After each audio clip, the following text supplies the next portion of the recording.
Hello दोस्तों, कैसे हैं सब। मेरा नाम है हिमांशु और मैं स्वागत करता हूं आप सबका आपके अपने चैनल कॉमिक वर्ल्ड पर। तो चलिए दोस्तों, शुरू करते हैं राज कॉमिक्स में भोकाल सीरीज की अगली कॉमिक्स दिव्यास्त्र।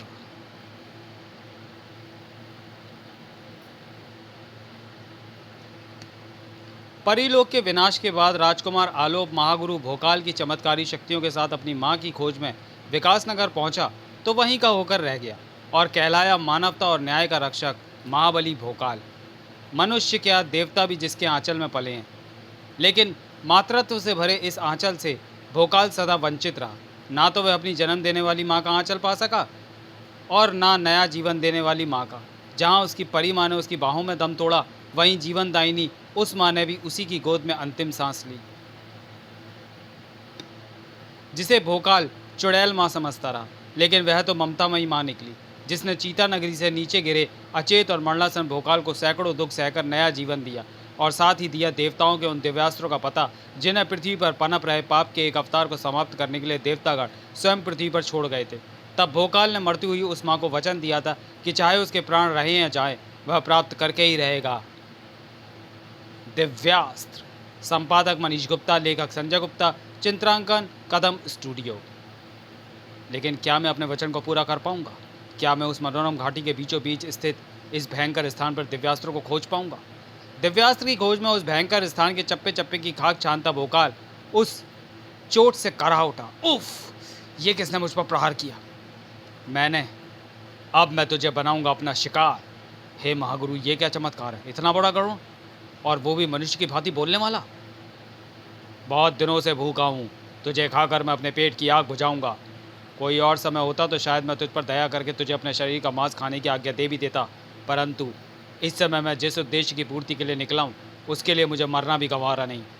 भोकाल के इस वार ने जहाँ गरुड़ पर कुछ असर नहीं डाला, वहीं गरुड़ के वार ने भोकाल के अस्तित्व को हिलाकर रख दिया। और अब अगर भोकाल अत्यधिक चपलता के साथ संभल न गया होता तो गरुड़ ने उसका अस्तित्व भी समाप्त कर डाला था। उफ! अद्भुत शक्तिशाली है यहाँ। भारी चट्टान को फूल की भांति अपने पंजों से उठाकर फेंक दिया इसने। भोकाल ने फुर्ती से चट्टान उठाकर गरुड़ की तरफ उछाली, परंतु गरुड़ ने भी एक और चट्टान उछालकर उसके वार का जवाब दिया। तनाक! गरुड़ की शक्ति से आश्चर्यचकित था भोकाल कि तभी गरुड़ में आए उस परिवर्तन ने उसे और चकित कर दिया। ओह! वह गरुड़ पक्षी गरुड़ मानव का रूप ले रहा है। इसका मतलब वह कोई साधारण पक्षी नहीं, कोई दैविक शक्ति है। दूसरे ही क्षण लड़ना छोड़कर भोकाल गरुड़ के सामने नतमस्तक होता चला गया। अगर आपको अपनी क्षुधा शांत करने के लिए मेरे मांस की आवश्यकता है तो अब मैं आपको रोकूंगा नहीं। आप नोच लीजिए मेरे मांस को, मेरी हड्डियों से। परंतु मेरी आपसे एक प्रार्थना है, कृपया इतना मांस अवश्य छोड़ दीजिएगा कि मेरे शरीर में प्राण बचे रह सके और अपने उद्देश्य की खोज में निकल सकूं। भोकाल के चुप होने के साथ ही गरुड़ ने भोकाल की तरफ बढ़ना आरंभ कर दिया। लेकिन अब वह भोकाल को शिकार बनाने के लिए नहीं, बल्कि उसे आशीर्वाद देने के लिए आगे बढ़ा था। उठो पुत्र, हम समझ गए कि तुमने हमें पहचान लिया। हम भगवान विष्णु के वाहन गरुड़ हैं। तुम्हारी परीक्षा लेने के लिए भगवान ने हमें स्वयं यहाँ भेजा था। भगवान देखना चाहते थे कि तुम्हें दिव्यास्त्र प्राप्त करने की योग्यता है भी या नहीं। तुमने अपनी योग्यता सिद्ध कर दी, इसलिए हम तुम्हें आशीर्वाद के साथ साथ ये पुस्तक भी देते हैं। दिव्यास्त्रों को खोजने में यह पुस्तक तुम्हारी बहुत सहायता करेगी। पुस्तक भोकाल को सौंप कर गरुड़ अंतर्धान हो गए और भोकाल बढ़ गया दिव्यास्त्रों की खोज में। इस पुस्तक के अनुसार इस घाटी में मुझे सबसे पहले जिस दिव्यास्त्र को खोजना है वह है भगवान श्री कृष्ण का सुदर्शन चक्र। वह रहा। सुदर्शन चक्र को देखकर चमक उठी भोकाल की आंखें। अगले ही क्षण सोच से सिकुड़ती चली गई।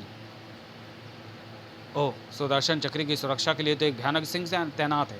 इसको अपने रास्ते से हटाए बिना मैं चक्र तक नहीं पहुंच सकता। ओह कर्र! भोकाल की सोच से कहीं पहले सिंह उस पर आक्रमण कर चुका था। पलक झपकते ही भोकाल नीचे और सिंह उसके ऊपर था और अब उसका जबड़ा भोकाल को दबोचने को उसकी तरफ बढ़ रहा था। उफ!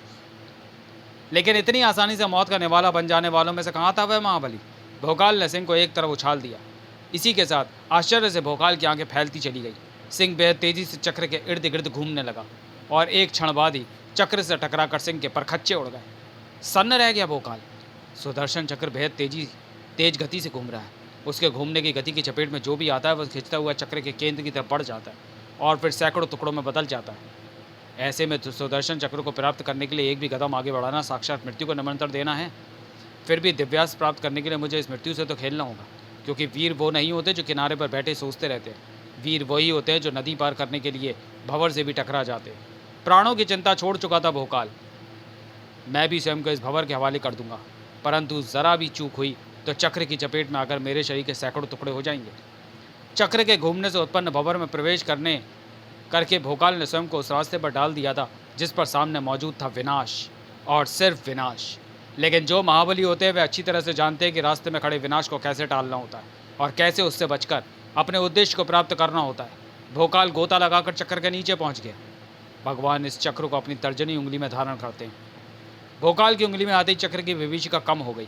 माँ ने सही कहा था, दिव्यास्त्र मनुष्य की परीक्षा लेते हैं कि उन्हें प्राप्त करने का प्रयत्न करने वाला मनुष्य के योग्य है भी या नहीं। अब मुझे प्राप्त करना है भोले शंकर का त्रिशूल, परंतु क्या मैं उसे प्राप्त करने योग्य हूँ? इस प्रश्न का उत्तर तो तभी मिलेगा जब मुझे नजर आएगा भगवान शिव का त्रिशूल। वह रहा सामने अधर में लटका हुआ। उसे प्राप्त करना तो एकदम आसान होगा, क्योंकि सामने नहीं दिख रही है कोई भी अड़चन। ओ! अपने पंखों की सहायता से उड़ता हुआ भोकाल बेहद तेजी से किसी अदृश्य दीवार से टकराया और चकराकर नीचे आ गिरा।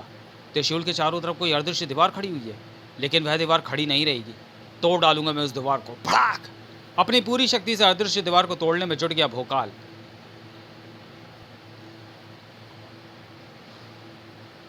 लेकिन सफल नहीं हो पाया। कुछ देर बाद ही थक हार कर बैठ गया वह, और तब उसे समझ में आई वह बात, शक्ति से सामने वाली अदृश्य दीवार को हटाने का प्रयत्न करना बेकार है, तो फिर क्या करूं?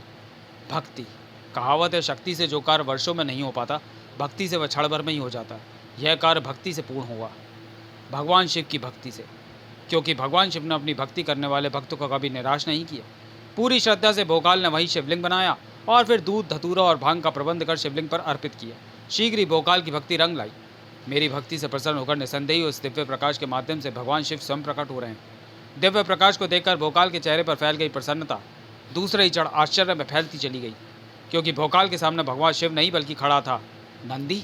समझा, भगवान शिव ने अपने वाहन नंदी को मेरी सहायता के लिए भेजा है। नहीं, नंदी मेरे लिए सहायता का नहीं, मृत्यु का अवतार बनकर आया है। मैं उससे बच नहीं सकता, इसलिए इससे भिड़ने के सिवा मेरे पास कोई और चारा नहीं है। उफ! भोकाल ने अपने शक्तिशाली हाथों से नंदी के सींगों को पकड़ लिया, लेकिन इतने शक्तिशाली कहाँ थे भोकाल के हाथ कि वे उस नंदी की शक्ति का सामना कर पाते जिसे भोले भंडारी की सवारी होने का गौरव प्राप्त था। भाग! मेरी प्रतिक्रिया ने नंदी के क्रोध को और भी ज़्यादा भड़का दिया है। नंदी के भीषण प्रहार से भोकाल एक बार फिर बच गया था, लेकिन वह चट्टान न बच पाई। भाग! ओह! नंदी के प्रहार ने उस मजबूत और बड़ी चट्टान को खील कर डाला, तो मेरी क्या दशा होगी। भोकाल की ठीक छाती पर हुआ था नंदी का वह प्रहार, जिसने भोकाल को भौचक्का कर दिया। चट्टान के परखच्चे उड़ा देने वाला नंदी का भीषण प्रहार मुझे चट्टान की भांति नहीं को चल पाया।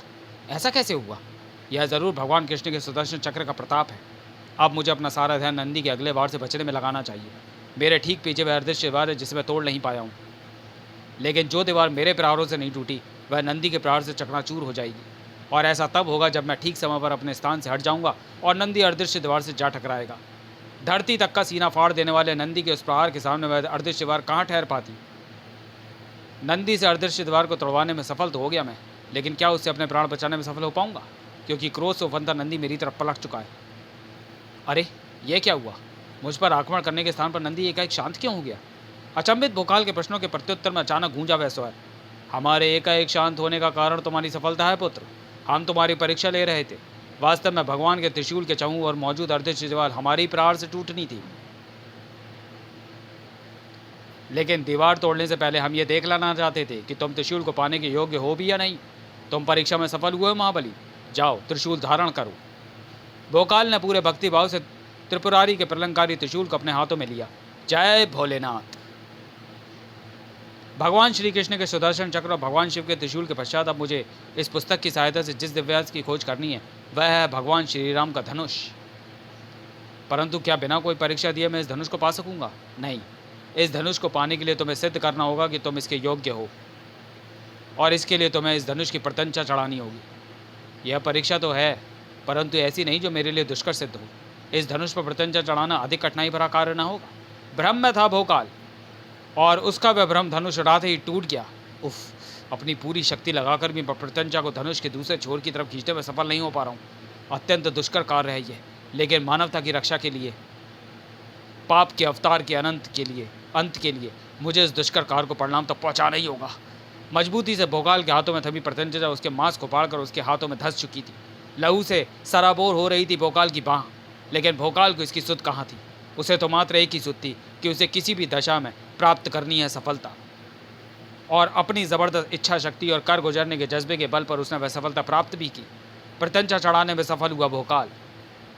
तो चलिए दोस्तों, वीडियो को यहीं समाप्त करते हैं और मिलते हैं भोकाल सीरीज़ की कॉमिक दिव्यास्त्र के दूसरे और अंतिम भाग में अगले वीडियो में। तब तक के लिए धन्यवाद।